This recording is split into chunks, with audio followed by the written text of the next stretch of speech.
Who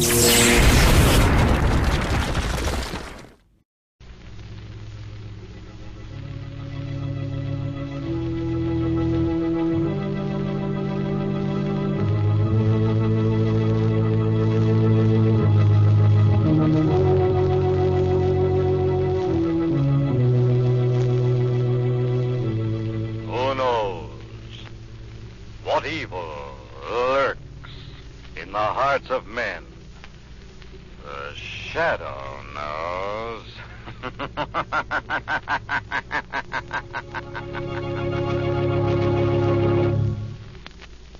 Motorists, do you know what type of automobile accident often happens at night on a good road in fair weather, which may happen when your car is the only car in the vicinity, which is very likely to result in death or crippling injuries to the driver, and which, unlike most accidents, has usually tipped you off as to what may happen? The answer to this question, given by the National Safety Council, which is currently conducting a campaign against night traffic accidents, is this. The driver simply falls asleep at the wheel. And the answer to this accident problem is simply this. Don't drive while you're sleepy.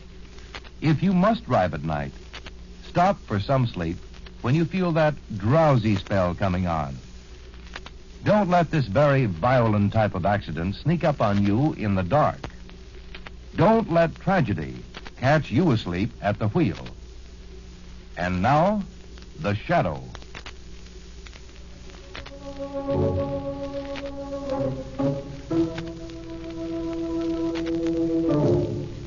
The Shadow, who aids the forces of law and order, is in reality Lamont Cranston, wealthy young man about town. Years ago in the Orient, Cranston learned a strange and mysterious secret. The hypnotic power to cloud men's minds so they cannot see him. Cranston's friend and companion, the lovely Margot Lane, is the only person who knows to whom the voice of the invisible shadow belongs. Today's drama, Evil in the House.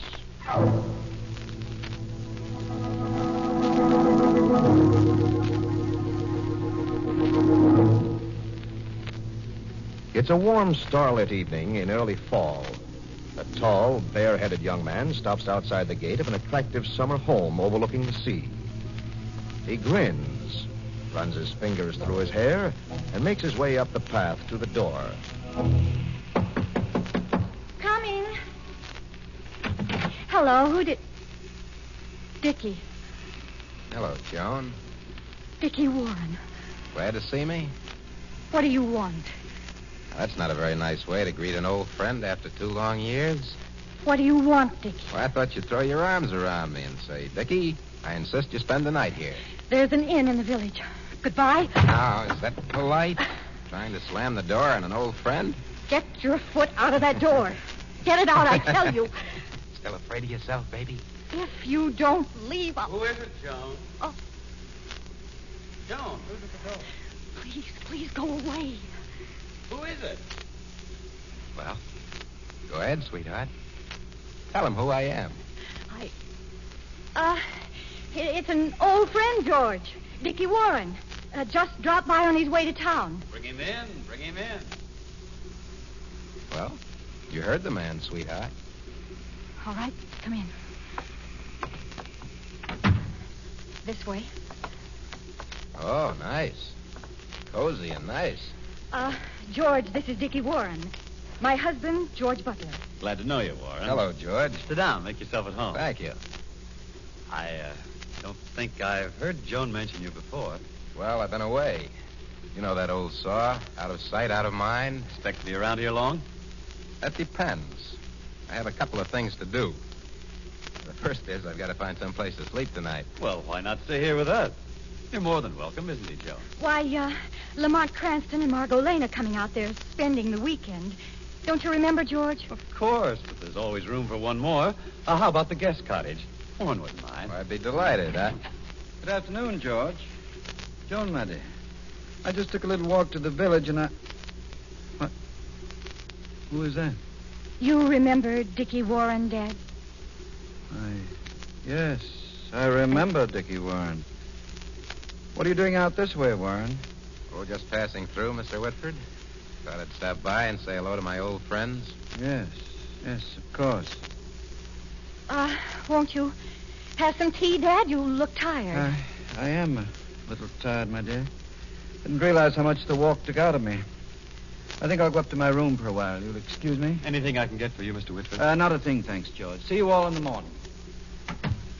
Poor Dad. He's aged 20 years since I last saw him. And his wife's sudden death. It's never been the same since. I can understand that. Understand it very well. I'd better get the guest cottage ready. Of course, darling. Don't mind us.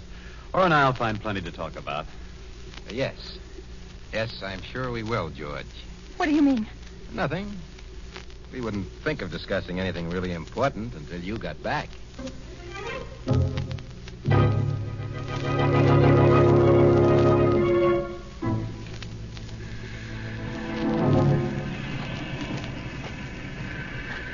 You weren't very long, sweetheart. Oh, Dickie, I didn't see you. I'm sorry to put you to the trouble of fixing that room, Joan. I was thinking maybe I wouldn't stay. Oh, well, it would be rather awkward. Sure. We can get our business over with right now.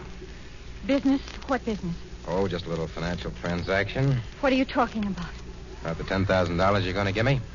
$10,000. It should be worth at least that for your father not to know the truth about your mother's death. Wouldn't it, sweetheart? I don't know what you're talking about. I'm talking about how your mother really died. How you ran out of the stimulant the doctor ordered for your mother's heart condition. It was an accident. I went That's for more. Convenient, though, wasn't it? Considering she was dead when you got back. Especially when you realized how much you hated your mother. That's not true. I thought there was enough of the medicine. I must have used more than I thought. I'm sure your father would understand. My father... Oh, you can't tell him, Dickie. You can't. It would break him. I don't intend to tell him. If you've given me the money, of course. But I haven't got $10,000. You'll get it, though. Won't you, Joan? Won't you? If I do, will you promise to go away and never come back? Why, of course, sweetheart. Of course I'll go away. You don't think I'm enjoying this, do you?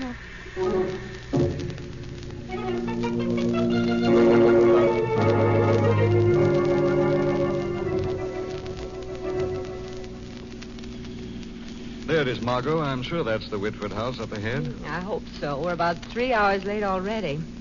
That shortcut you took, Lamont. Well. Didn't cut off much of that, did it? From all I can gather, it added about 20 miles to the trip. It gave me that much more of your company, Miss Lane. You're likely to have a lot more of it. I wouldn't blame Joan if she locked us out at this hour. Well, better late than never, coin a cliche. I hear someone coming. At least they haven't given us out.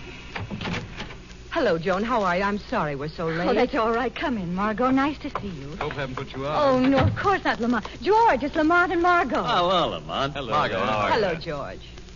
Nobody going to introduce me? Dickie Warren, old friend of the family.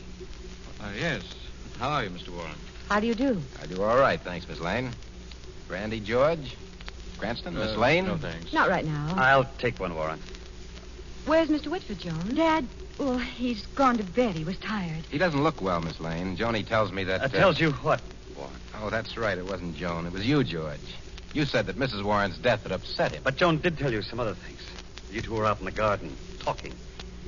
You two had quite a little chat, didn't you? George. We didn't talk about much, George. Nothing you'd be interested in. I wonder if you'd all excuse me. I'm so tired. I'm sorry, Margot. Lamont. George will be glad to show you to your room.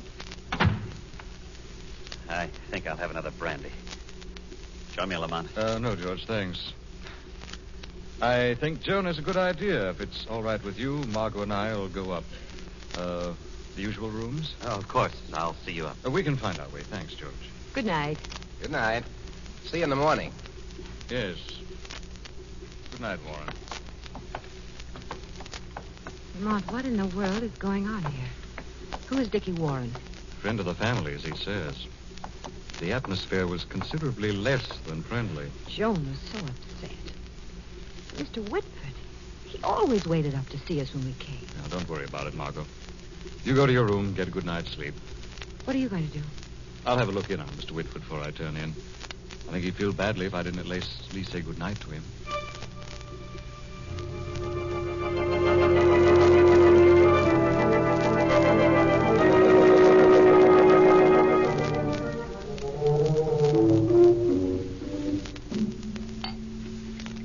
Not drinking alone, George. Oh, it's you, Warren. Bedroom drinker?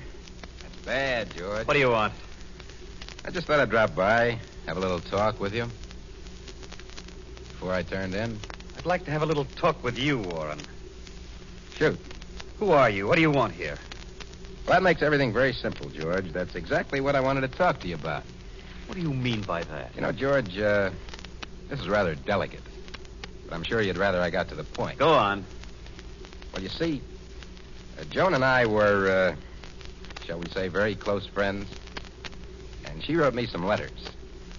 And I thought you might like to have them. For a price, of course. So that's it. Blackmail. Why, I ought Let's to... not lose our heads, George. This is a very simple business transaction. There's no need for hard feelings. If you won't buy the letters, somebody else will. I'm sure the tabloids would love to print them. You're crazy. Who'd buy a girl's foolish love letters?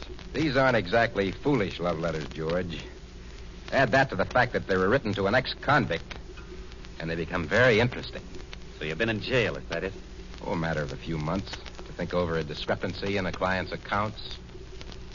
What do you want? Money. $10,000 to be exact. If I give it to you? And I'll step out of the picture completely, and your worries will be over. I don't keep that kind of money here. I'm sorry, George, but I can't wait. You'd better think of some way of raising it. I'll give you 1 hour to figure out how. Just 1 hour.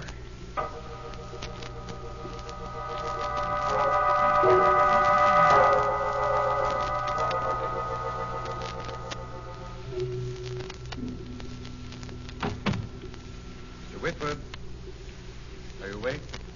Who is it? Cranston, I just wanted to say goodnight. Oh, glad you're here, Lamont. Glad you're here. Is anything wrong? No. What makes you ask? With young Warren around, things seemed a little tense, that's all. Always seems to be trouble when Warren's around. Just who is he, anyway, Mr. Whitford? Just a young man Joan met a few years ago. She was madly in love with him. After Alice died, he went away. Oh, you weren't going to brood, you know. It's just that seeing him brings it back. Alice hated him. Forbade him in the house. How did you feel about him, Mr. Whitford? I don't know. It caused a rip between Alice and Joan. A rip that never healed. You mustn't think of that, Mr. Whitford. Joan may have resented her mother's dislike of Warren, but I know she loved her mother. Of course. I shouldn't even think of such things. You're just tired, sir. It'll look different in the morning. I suppose so. I just wish Warren would go away and leave us the way we were. Now, you try get some rest, Mr. Whitford. I'll see what can be done about your getting your wish.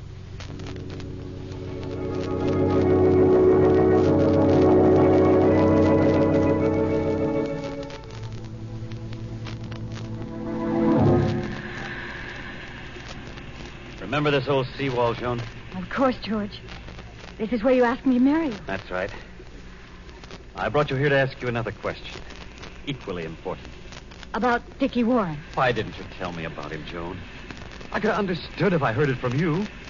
What was he to you? Nothing, George. Nothing at all. There's never been anything between Dickie and me that I'm ashamed of. What were in the letters, Joan? What about them? Patient, George. Had to satisfy your curiosity, didn't you? Dickie. What are you doing here, Warren? Why, I just came down to see the ocean by moonlight. Romantic, isn't it? Dickie, please. Reminds me of that weekend at the shore, Joan. Don't listen to him, George. Remember how beautiful it was? Sun was coming up over the horizon. And you were afraid to go home, as I remember. That's enough, Warren.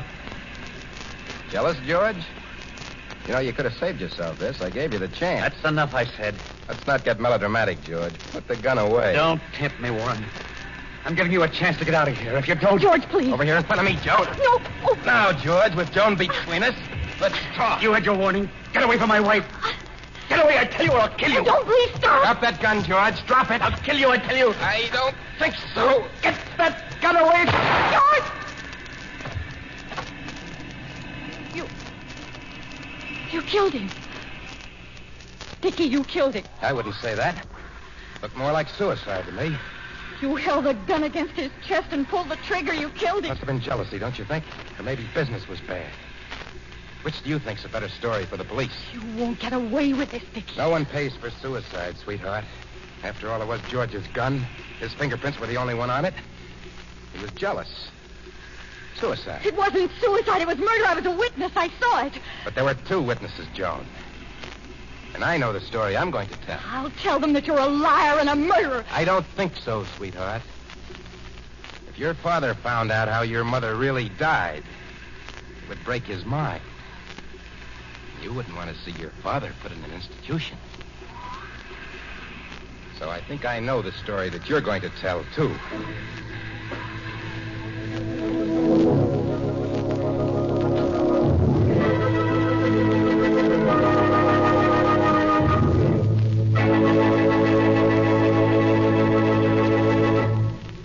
We'll return to the Shadow in just a minute. I'd like to ask a question of all you parents who have children in school. Have you been doing your homework? Well, I'm quite serious. I'm sure you've been keeping after Junior and Sister, seeing that they do their homework and keep up their grades, because you realize how vitally important it is that they get a really good education. But you actually know how good their education is, how good their school is, their teachers. That's what I mean by your homework. You can't just take Johnny's word on whether things are going well or badly at school, and you can't simply count on his report cards to give you the complete story. There's much more you should know to be sure your children are getting the kind of education that will help them make the best use of their abilities and hold their own later in life. For instance, have you met all of Johnny's teachers? The principal? Does your school system attract new teachers, good teachers? Are they proud of their profession? How is the school board chosen? The superintendent? What educational associations recognize your school system? Is there an active parent-teachers association, and do you take part in it? All of this is your homework as a parent and a citizen. Back now to the Shadow.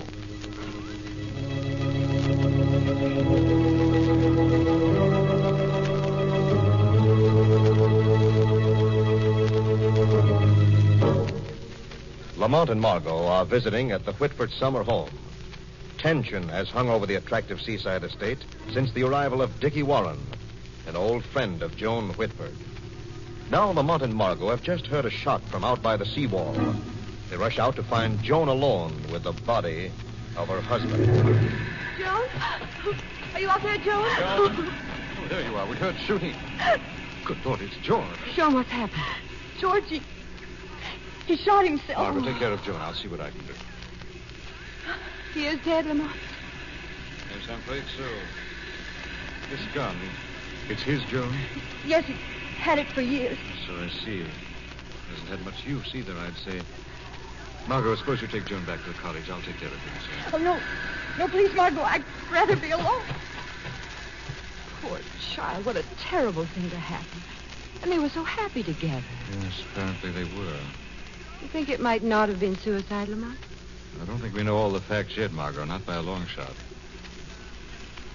Wonder where Dickie Warren is. You think he had something to do with George's death, Lamont? At least it's worth a few questions. Dickie Warren might have some interesting things to say to the Shadow.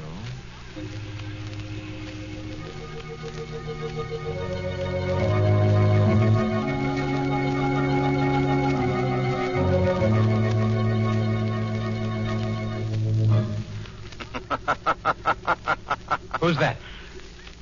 Comfortable, Dickie? I didn't hear you knock, whoever you are. Your door was open. Were you expecting someone, Dickie? The police, maybe? Who are you? The Shadow, Dickie. But it's no use trying to see me. No one sees the Shadow. What do you want? I want the truth about George Butler's suicide. Butler's suicide? I didn't even know he was dead. I said the truth, Dickie. Okay, suit yourself. I tell you, I've been reading here for the past half hour. I didn't even hear the shot. Oh?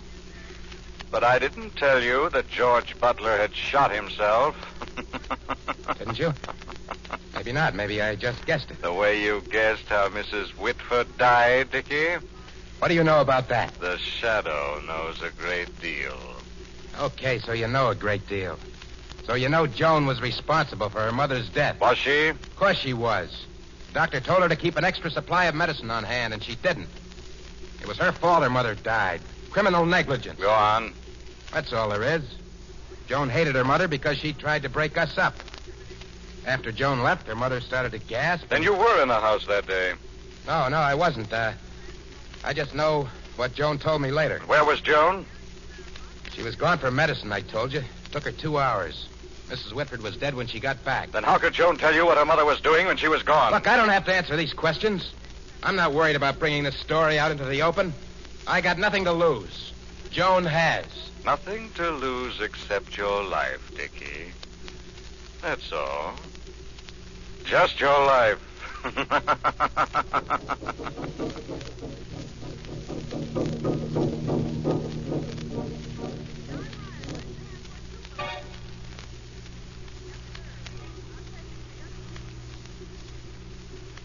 Dad. Oh, Dad. What is it, Alice, my dear? It's not Mother, Daddy. It's me, Joan. I had the most awful dream, Alice. I thought I'd lost you. Daddy, wake up. This is Joan. Joan? Oh, I'm sorry, my dear. I guess I was dreaming. Oh, what is it, Joan? Dad, I Yes? need $10,000. $10,000? What for? I can't tell you. But, Joan... I need it tonight, right now. Please don't ask me any questions. What, $10,000? You've got to trust me. I must have the money right now. All right. All right, my dear. You have to have it, I do. And I won't ask any questions. I'll make out a check for you right now.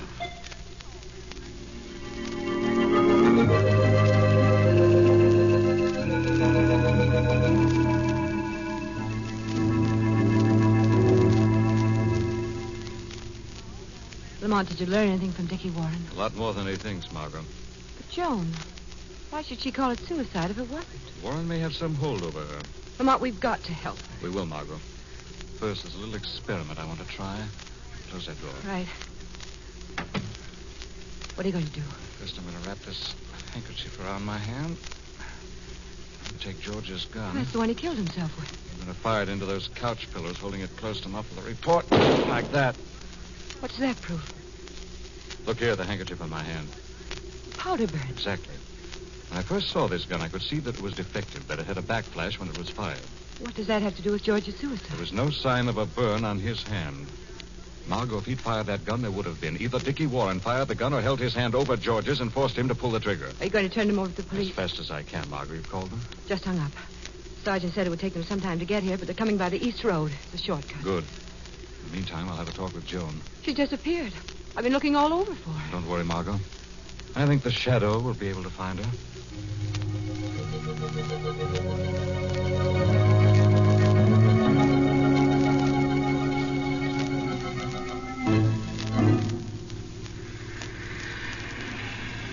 Oh, where is he? Why doesn't he come? Waiting for me, Joan? Oh, Almost like old times, isn't it, sweetheart? where have you been, Dickie? I had a few odds and ends to clean up. Unfinished business, you might say. Get the money? I've got it. Well, give it to me. Give it to me. How do I know that you'll leave us alone after you get it? You don't. The check, please. Here. 10,000. Exactly. You know something, sweetheart? What? You're terrific. You've got your money now. You better... You missed me, didn't you, baby? Huh? Dickie, please. Didn't you? No, Dickie, no. Joan, It's Dad. Joan, why did you do it? Why did you do it? Dad, what's happened? Get out of here, Whitford. You killed her, Joan. She didn't mean to hurt you. She loved you. Dad, what happened? What's wrong? Get out of here, I said. Your own mother, Joan. You killed her. You killed her. Dad, please. You killed her. Let me go. You're I want you joking. to get out of here, Whitford. Dad, You must have told him. You must have told him about Mother. He was going to find out. You knew what it would do to him.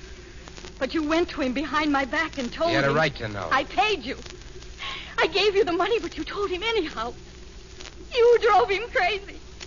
You drove him out of his mind, you evil, vicious, rotten snake. Sure, I told him. Why not? Now he'll be put in an institution. That way the Whitford money will be all yours. I won't have to settle for a measly $10,000. Don't you see how convenient it is, Joan? Not so convenient for you, Dickie. What's that? Shadow. It's a little inconvenient to spend money in the death house. I don't know what you're talking about. Joan didn't murder her mother, Warren. I think you did, and I think you'll die for it. But he couldn't. Oh, yes, he could. He was in the house the day your mother died. He could easily have destroyed the stock of medicine you kept on hand.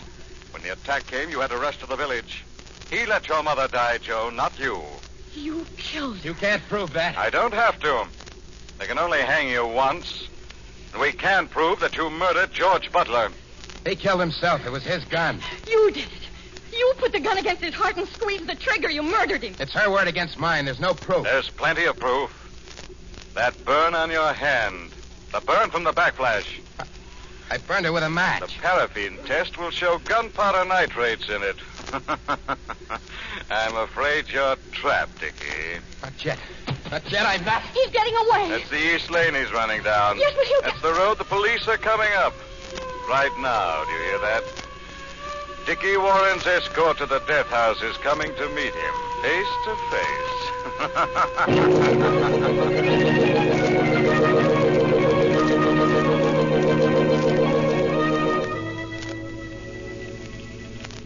Lamont, are the police still holding Dickie Warren? Not only holding him, they have a confession. He's told the whole story of Mrs. Whitford's death and George's supposed suicide. Mr. Whitford certainly looked well on the road to recovery when we left. He'll be all right now. The truth will do more to bring back his health than any hospital can. But suppose Dickie hadn't They confessed. had no choice, Margot. The police had George's gun. The paraffin test revealed the presence of gunpowder and the burn on his hand. It was almost as though George had succeeded in marking his killer. Well, the Whitford house was certainly a changed place from the time we arrived to the time we left. No more Dickie Warren, Margot. No more evil in the house.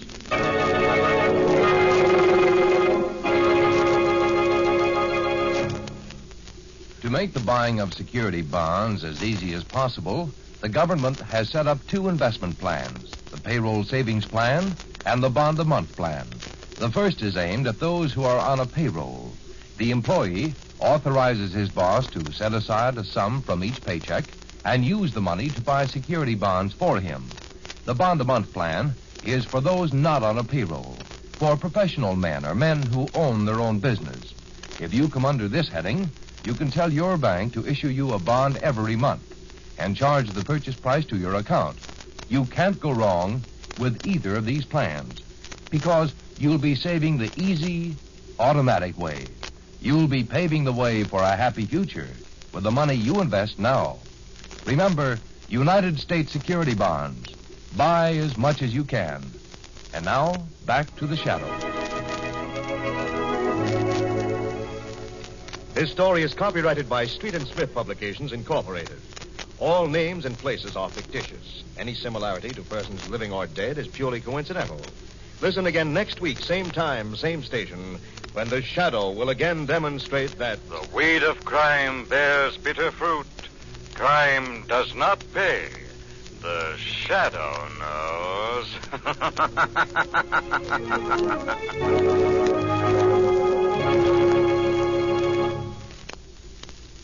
Next week, same time, same stations, we bring you another strange and thrilling adventure in the Shadow's daring battle against the forces of evil. The part of Lamont Cranston was played by Brett Morrison, Margot by Grace Matthews. This program came to you from New York. Stay tuned now for Quick as a Flash. This is the Mutual Don Lee Broadcasting System.